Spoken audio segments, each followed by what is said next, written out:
প্রিয় শ্রোতা, স্বাগত জানাই কাহিনিক অডিও বুকে। এখন শুনবেন কাহিনিক অডিও প্রকাশনা মইনুল আহসান সাবেরের উপন্যাস ঠাট্টা।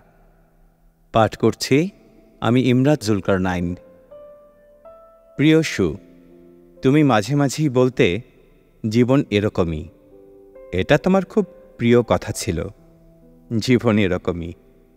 তুমি কি এই এখনই একটা ব্যাপার খেয়াল করলে? আমি বললাম, তোমার প্রিয় কথা ছিল। ছিল বলা নিশ্চয়ই আমার উচিত হলো না। এখনও নিশ্চয়ই কথাটা তোমার প্রিয়। এমন তো নয় বহুদিন আগে তোমার সঙ্গে আমার শেষ দেখা হয়েছে। মাঝখানে দেখা না হওয়া মাত্র কয়েকটা দিন। এ কদিনে মানুষ বদলে যায় না, কিংবা যায়, তবে তখন পরিবর্তনটা হয় বড় ধরনের। ছোটখাটো পরিবর্তন অল্প কদিনের মধ্যে মানুষের ক্ষেত্রে সাধারণত ঘটে না।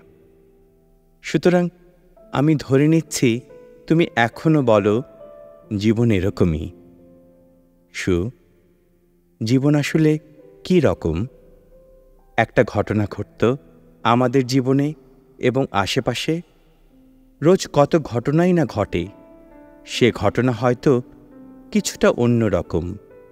রোজকার জীবনে যে ঘটনায় আমরা হয়তো অভ্যস্ত না, কিন্তু আমরা জানি এরকম ঘটনা ঘটতেই পারে। তবু তুমি অবাক গলায় বলে উঠতে, জীবন এরকমই। তারপর সেদিনই হয়তো আরেকটা ঘটনা ঘটল। সে ঘটনাও কিছুটা অবাক করা। তুমি আবার বলে উঠলে, জীবন এরকমই। তুমি খুব অবাক হতে।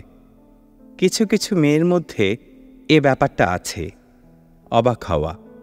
তারা লোকজনের সামনে জোর করেই অবাক হয়, অবাক হওয়ার ভান করে। তোমার ব্যাপারটা সেরকম নয়। তুমি সত্যি সত্যিই অবাক হতে। তোমার মধ্যে অদ্ভুত এক সারল্য আছে। যাদের মধ্যে সারল্য বেশি তাদের বিস্ময়ও বেশি।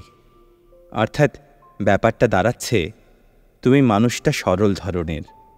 আর যেহেতু আমরা সবাই এক বাক্যে সরল মানুষদের ভালো বলে রায় দেই, সেহেতু তুমিও ভালো। তুমি যে ভালো এ তো আমি জানি ইস্যু। আমার চেয়ে ভালো আর সেটা কে জানে? তা তুমি অবাক হতে। যে কথা বলছিলাম, কত ঘটনাই আমাদের জীবনে ঘটে। একটু হয়তো অন্যরকম ঘটনা, কিংবা বেশ অন্যরকম। সেসব ঘটনা এক একজন এক একভাবে নেয়, এক একভাবে প্রতিক্রিয়া জানায়। তুমি তোমার প্রতিক্রিয়া জানাতে, তোমার ওই চরম সত্যটি প্রকাশের মধ্য দিয়ে। জীবন এরকমই।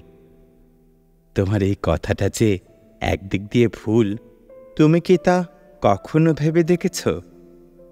তুমি নিশ্চয়ই অবাক হয়ে গেলে। তোমার ভ্রু কুঁচকে গেল। তোমার এই ধরনটা আমি জানি। তুমি ভাবতে আরম্ভ করে দিয়েছ, কেন কথাটা ভুল। কথাটা যে ভুল চট করে সেটা বোঝা সম্ভব না। কেন ওই কথাটা ভুল সেটা বলার আগে কিছু ভনিতা করে নেই। বিনু আর ইলিয়াসের ছাড়াছাড়ি হয়ে গেল। বিনু আর ইলিয়াস দুজনেই আমাদের কাছের বন্ধু। আমাদের হাসি ঠাট্টায়, তরল আড্ডায়, আবার কখনো জীবনের কঠিন সমস্যায় একসঙ্গে কত সময়ই না কাটিয়েছি। কি অসম্ভব প্রাণবন্ত ছিল ওরা দুজন। আর কি মনকারা গানই না গাইত ওরা। গলা ছেড়ে প্রাণ খুলে দুজন মিলে একসঙ্গে।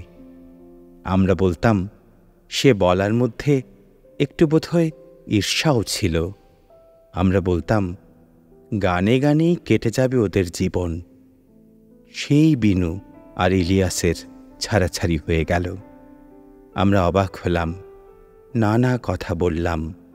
কি এর পিছনে কারণ তা খুঁজে বের করার জন্য এদিক ওদিক হাতটাতে আরম্ভ করলাম। আর তুমি, খবরটা যখন তোমার কাছে পৌঁছালো, তুমি বজ্রাহতের মতো কতক্ষণ বসে থাকলে, তারপর গম্ভীর গলায় বললে তোমার ওই চরম কথাটি, বেশি ভালোবাসা আসলে টেকে না, জীবন এরকমই। আবার আমাদের আরেক বন্ধু জামালের কথা তুমি মনে করে দেখো। আমাদের বন্ধু জামাল মেসে থাকতে থাকতে সে ওখানকার এক কাজের মেয়েকে বিয়ে করে বসল। জামালের প্রিয় বিষয় ছিল নন্দনতত্ত্ব। এখনো কি আছে? নন্দনতত্ত্বের ওপর ও রাজ্যের বই পড়েছে, মোটা মোটা বই, ভারী ভারী বই। শুধু যে নন্দনতত্ত্ব প্রিয় বিষয় তা নয়, মানুষটাও ও ছিল টিপটপ গুছানো ধরনের। আমাদের রোজকার জীবনযাপনের কত অসঙ্গতি সে চোখে আঙ্গুল দিয়ে দেখিয়ে দিত। এলোমেলো জীবন ছিল তার অপছন্দ। কথা বলতো সুন্দর করে গুছিয়ে, আমাদের উচ্চারণে এবং কথা বলার ধরনে ভুল ধরত ও। আমাদের মধ্যে অবিন্যস্ত কাউকে দেখলে ক্ষেপে যেত। এর মধ্যে কিছুটা অবশ্যই কৃত্রিমতা ছিল, তবে এও ঠিক জামাল ওরকমই ছিল।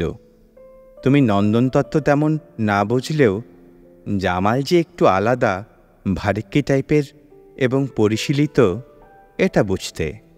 সেই জামাল বিয়ে করল স্ত্রী স্বাধীন, অশিক্ষিত ওই মেসের কাজের মেয়েকে। বিস্ময়ের পালা চুকলে কেমন হবে ওদের সংসার, এ নিয়ে আমরা হাসাহাসি আরম্ভ করে দিলাম। আর তুমি বললে, কে যে কখন কি করবে তার কি কিছু বলা যায়? জীবন আসলে এরকমই। তারপর আরেকবার অফিসের ক্যাশ সরিয়ে ধরা পড়ল বিনয়। বিনয় ছিল ওর নামের মতোই। সেই বিনয় অমন কাণ্ড করবে কে জানত? তুমি শুনে অবাক গলায় বলে উঠলে, বিনয়, বিনয় এই কাজ করেছে? আমি অবাক হচ্ছি, খুব অবাক হচ্ছি। না, অবাক হওয়ার কি হলো? অবাক হওয়ার কিছু নেই, জীবন তো এরকমই। আরেকবার ইমতিয়াজ ও দিনার প্রগাঢ় ভালোবাসা, কেউ কেউ বলতো পাগলামো, দেখে তুমি অবাক হয়ে গিয়েছিলে। বিস্মিত তুমি বলেছিলে, মানুষ একে অন্যকে এত ভালোবাসতে পারে, ভাবা যায় না। এত ভালোবাসা, কিন্তু এরকমই তো হওয়া উচিত। জীবন এরকমই। তোমাদের এলাকার মধ্যবয়স্ক এক নারী বিধবা হওয়ার ৬-৭ দিনের মধ্যে যখন এক তরুণের সঙ্গে মাখো মাখো সম্পর্ক গড়ে তুলল, তুমি খুব হতাশ গলায় বললে, জীবন আসলে এরকমই। তাহলে কি দাঁড়াচ্ছে ব্যাপারটা? জীবন তাহলে কত রকম? তুমি এখন নিজেই ভেবে দেখো তোমার কথাটা ভুল কিনা। তুমি বিভিন্ন ঘটনায় বারবার বলছ জীবন এরকমই। যেহেতু তুমি বিভিন্ন ঘটনায় বারবার বলছ জীবন এরকমই, সেহেতু জীবন এরকমই নয়। কারণ জীবন কতবার এরকমই হবে, বরং তোমার কথা অনুযায়ী জীবন দাঁড়াচ্ছে অনেক রকম। অনেক রকম বা বিভিন্ন রকম, একরকম নয়। তুমি দিনা আর ইমতিয়াজের ভালোবাসার তীব্রতা দেখে অবাক হয়ে বলবে জীবন এরকম। আবার কখনো তাদের ছাড়াছাড়ি হয়ে গেলেও অবাক গলায় বলবে জীবন এরকমই। এ তো হতে পারে না। তাহলে কি দাঁড়াচ্ছে আমরা আসলে বুঝতে পারছি না জীবন কি রকম। নাকি আমরা বলতে পারি জীবন কোনো রকমই নয়?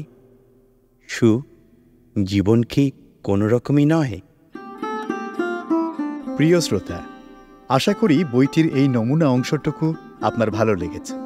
পুরো বইটি শুনবার জন্য কাহিনিক অ্যাপ থেকে বইটি ক্রয় করে নিজের লাইব্রেরিতে সংগ্রহ করুন, নিজে শুনুন এবং অন্যকে উপহার দিন। বই বাজুক কানে, বই বাজুক কানে। কাহিনিক অডিও বুক, বাংলার গল্পকার।